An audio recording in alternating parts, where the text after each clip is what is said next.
Сериалы с его участием буквально шли один за другим в 25 году.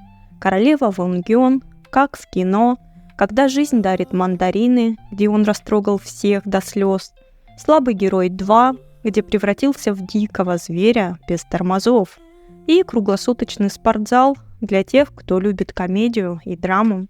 А впереди еще спортивная дорама «Наре Восстань», и это явно будет нечто. Такой контраст ролей – редкость. Романтик со стеклянным взглядом – пожалуйста. Агрессивный бунтарь, от которого не отвести глаз – легко. У зрителей легкий шок. Даже те, кто раньше проходил мимо, теперь следят за ним, не отрываясь. Ли Чжу Йон начинал как айдол – танцы, сцена, фанаты, кей-поп. Но сегодня он один из самых ярких актеров Южной Кореи. Поет, танцует, играет и живет на экране. Неудивительно, что его прозвали принцем стримингов и мастерством романтики. Его обаяние – это как вирус, распространяется моментально. От бойсбенда до главных ролей на Netflix, и все это с харизмой, которую не подделаешь. Он не просто актер, он универсальный солдат корейского шоу-бизнеса.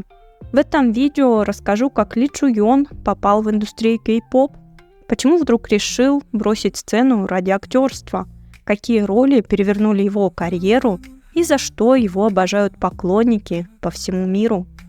Если вы его знаете, он точно удивит вас снова. А если слышите имя впервые, поверьте, зря не замечали.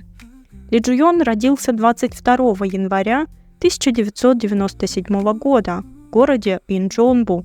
Это не Сеул, не столица глянца, а самый обычный южнокорейский город. Никакой сцены в детстве, никакого актерского образования, никаких знаменитых родителей. Все с нуля. Он сам признался, что просто хотел найти что-то, в чем будет действительно хорош. И это что-то нашлось. 17 лет, когда большинство подростков еще спорят с родителями из-за оценок, он проходит кастинг в легендарную группу U-KISS. Группа уже была известна, альбомы выходят, фан-база крепкая, а он новичок.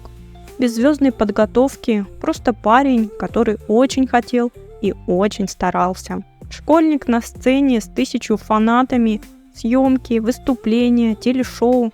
Это не кино. Это реальный старт в бешеном темпе. Но вот что важно, Чжу Йон не растворился в составе. Он быстро начал брать на себя центр сцены, отличаться харизмой и работоспособностью. Его запомнили, его начали ждать. И тут случилось интересное. В 2017 году The Unit – шоу для тех, кто уже был на сцене, но так и не получил своих оваций. Проект – настоящий второй шанс, а для Чжу Йона – переломный момент. Он не просто заявился, он вошел как шторм. На протяжении всего шоу он удерживал топовые позиции, постоянно на виду, постоянно в борьбе. Сотни тысяч зрителей голосовали каждую неделю, и Чжу Йон оказался тем, кому поверили больше всего. В финале он получил 165 302 голоса. Первое место. Не просто участник, лидер. Финальный состав мужской группы проекта, новая формация, и он в центре. Так появилась UNB группа, которая открыла вторую главу его музыкальной карьеры. Но Чжу Йон уже начинал выходить за рамки айдола. Каждым своим шагом он будто говорил: «Я могу больше, я не просто лицо бойсбенда, я артист». И правда, UNB стала трамплином, сцена уже знакомая, а вот кино, сериалы, перевоплощение – совсем другое измерение. И он делает шаг в актерство. Рискованный шаг, потому что кей-поп айдолам в кино всегда непросто. Но Чжу Йон не просто попробовал, он ворвался и доказал – это не хобби, это его новая арена. Когда Ли Чжу Йон заявил о себе как актер, многие скептически хмыкнули. Очередной айдол? Их тут десятки. Но он быстро дал понять. Это не проходной эксперимент, а осознанный выбор и работа по-настоящему. 2017 год. Первая роль. Клуб мстителей из Буандон. Он сын главной героини. Роль вроде бы не главная, но камера его полюбила. Харизма не в словах, а в тишине, в взгляде, в том, как он стоял в кадре. Даже критики, не склонные к похвале новичкам, отметили, у него есть то, что не купить. Естественное экранное присутствие. 2018 год, до свидания, и первая серьезная роль. И сразу попадание в десятку. Он играет парня между двух огней, конфликтующей матерью и девушкой. Сложная семейная драма, тонкие эмоции, надрыв, и вот уже первая награда. Лучший новый актер на MBS Драма. Это был момент, когда его имя начали произносить в актерском контексте всерьез. 2019 год. Класс лжи. Игра меняется. Теперь не просто добрый и растерянный парень, теперь он темная лошадка. Ученик элитной школы, у которого явно не все в порядке внутри. Психологический триллер, напряжение в каждом кадре. Главная роль и блестящее попадание. Режиссер потом признался журналистам. С первого дубля было ясно, он умеет меняться. Не внешне, но по-настоящему изнутри. В 2020 году хороший кастинг, совсем другая сторона Джу Йона. Теперь комедия, экшен, шпионские страсти, а он агент разведки. После мрачной класса лжи это был как глоток кислорода. И для зрителей, и для него самого. Джун Йон потом признался, что каждый раз, когда читал сценарий, ловил себя на улыбке. «Я понял, я снова кайфую от профессии». И вот в этот момент стало ясно. Он умеет переключаться между жанрами, как будто играет по нотам. Драма, триллер, романтика, комедия – везде органичен, везде убедителен. Мало кто знает, но Ли Джу Йон – это не только экраны, стриминги и сцены кей-поп.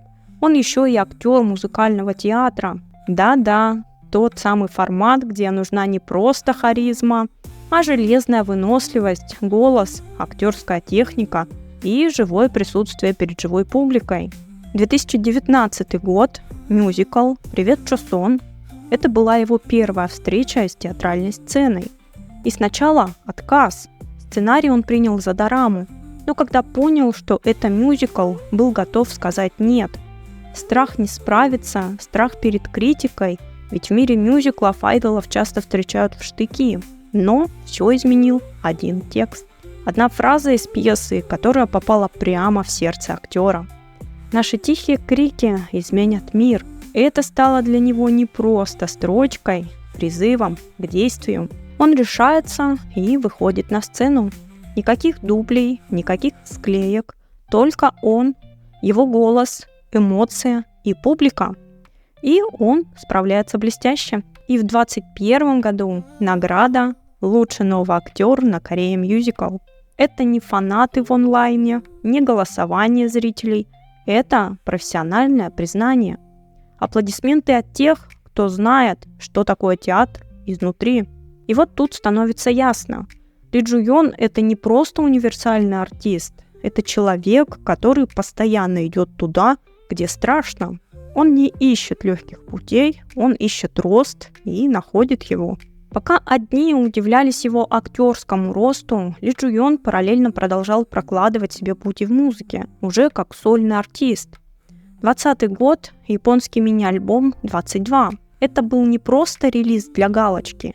Он лично участвовал в создании концепции, придумывал звучание, участвовал в записи и продюсировании. Он не просто исполнил, он построил этот альбом сам, шаг за шагом. Результат – зрелое цельное звучание, атмосфера взросления. Это был уже не айдол из бойс-бэнд, а музыкант, который знает, что он хочет сказать и как он хочет звучать. И что особенно важно, альбом был выпущен в Японии, где конкуренция огромна, а рынок требует высокого уровня. Но Джун Йон не побоялся выйти за пределы корейской сцены. Этот альбом стал его заявкой. «Я не ограничен границами, ни жанровыми, ни географическими», а публика приняла альбом тепло. Он закрепился не только как корейская звезда, но и как артист международного масштаба, готовый работать на разную аудиторию и говорить с ней на одном языке – языке музыки. И даже несмотря на бурный рост в кино и театре, он не оставил музыку позади. Для Джуйона это не просто разные профессии, это части одного целого, его артистической личности, которая умеет и петь, и чувствовать, и играть, не теряя искренности. Если раньше Ли Джуйон был просто многообещающим, то теперь это имя, которое все чаще всплывает на главных страницах стриминговых платформ. Он стал постоянным лицом OTT-контента и не случайно получил прозвище OTT Prince. От Netflix до Wing и Wave он везде. И в каждом проекте раскрывается с новой стороны. В 2021 году «Я стану твоей ночью» он играет лидера айдол-группы, страдающего от лунатизма. Казалось бы, знакомая сцена. Он снова айдол. Но это было не про глянец, а про боль за кулисами. Здесь Джуйон объединил две свои стихии – актерскую игру и музыкальную харизму. Он выступал на сцене как персонаж, но с настоящими эмоциями, не шоу, а исповедь в кадре. В 2022 году «Дворецкий за 100 вон» – проект, где он играет бывшего врача, влюбившегося в девушку из похоронного бюро. Сюжет на грани между жизнью и смертью, между болью утрат и светом заботы. Здесь он показал мягкость, человечность, сострадание. Джуйон раскрылся как драматический актер, умеющий вызывать слезы не давлением, а тишиной, взглядом и интонацией. В 2022 году «Любовь на поводке» – один из самых смелых проектов в его карьере. Он офисный работник, скрывающий свои БДСМ-предпочтения. Романтическая комедия с провокацией, но подана не пошло, а интеллигентно. Этот фильм стал вызовом и прорывом. Джуйон показал, что не боится роли, в которой можно не понравиться всем, если она интересна по актерским задачам. В 2024 году Джуйон ворвался в жесткий жанр, мрачный, социально-остросюжетный сериал, где он оказался на одной площадке с тяжеловесами индустрии и прекрасно справился с ролью. И вот уже в 2025 году он снова показал себя как разнопланового актера. По словам критиков, Джуйон прекрасно справился со своими ролями. В «Мандаринах» он показал лучшее в себе – уязвимость, искренность, тепло. А в «Слабом герое 2» – хулигана с безумным взглядом. И хоть он пока не самый громкий среди корейских звезд, его все чаще узнают. И не потому что реклама, а потому что талант, масштаб и работа говорят сами за себя. Это и есть настоящая популярность, та, что строится на доверии зрителя. Хочу отметить, что 2021 год стал поворотным не только в его карьере, но и в его отношении к самому себе. Вместо того, чтобы плыть по течению в индустрии, он делает то, на что решаются единицы, основывает собственное агентство. Создание G-Flex – это про контроль над своей карьерой, про ответственность, про умение строить вокруг себя команду и при этом не терять искренности. Это говорит о нем как о человеке, который уже вышел из тени кураторов и продюсеров и теперь сам в роли капитана. А также в 2021 году Джуйон проявил себя не только как артист, но и как ответственный гражданин. Он стал свидетелем попытки пьяного водителя и вмешался, вызвал полицию и удерживал нарушителя до их приезда. О нем заговорили в прессе, и повод был по-настоящему важный. Джуйон предотвратил возможную трагедию. Этот случай не просто попал в заголовки, он показал, какой Джуйон человек вне сцены, неравнодушный, ответственный, готовый действовать. А его слова из интервью: «Я знаю, что не самый талантливый, но могу работать больше, дольше, глубже», все чаще подкупают фанатов и зрителей. В нем нет вычурности, есть настоящая честность, внутренняя сила и постоянное стремление быть лучше, чем вчера. В одном из интервью он также говорил: «Если я стал хотя бы на шаг ближе к себе настоящему, значит, не зря старался». И в этой простой фразе вся его философия. Сегодня Ли Джуйон не просто узнаваемое лицо, а все чаще имя в списке восходящих звезд и актеров с большим будущим. Его отмечают кей-медиа, кей-поп-фандом и десятки корейских медиа, как одного из самых универсальных и надежных артистов своего поколения. Потому что его путь – это не один яркий всплеск, не хайповый проект, а поступательное движение вверх. Каждая роль как новая грань, как еще одна ступень. И с каждой из них он становится все глубже, все точнее, все увереннее. Он не боится быть разным, пробовать новое, ломать ожидания. Он может сыграть айдола с разбитым сердцем и солдата в постапокалипсисе. Романтика, триллер, комедия, театр, музыка. Он везде органичен. Его путь – это история не звезды по блату, а человека, который взял все сам. Своим трудом, дисциплиной, риском и талантом, который не кричит, а действует. Он не просто все успевает, он реально строит карьеру сразу в нескольких плоскостях. Это не громкое имя с обложки, это артист, который растет на глазах у зрителя, который не боится начинать сначала, не боится пробовать новое и не боится ошибаться. Сегодня он певец, актер, театрал, продюсер. Завтра кто знает. Но одно можно сказать точно. Это история артиста, за которым интересно не просто следить, за него хочется болеть. А как вам Ли Джун Йон? Узнали о нем впервые или следите давно? Пишите в комментариях, какая его роль зацепила именно вас и в каком проекте он раскрылся для вас по-настоящему.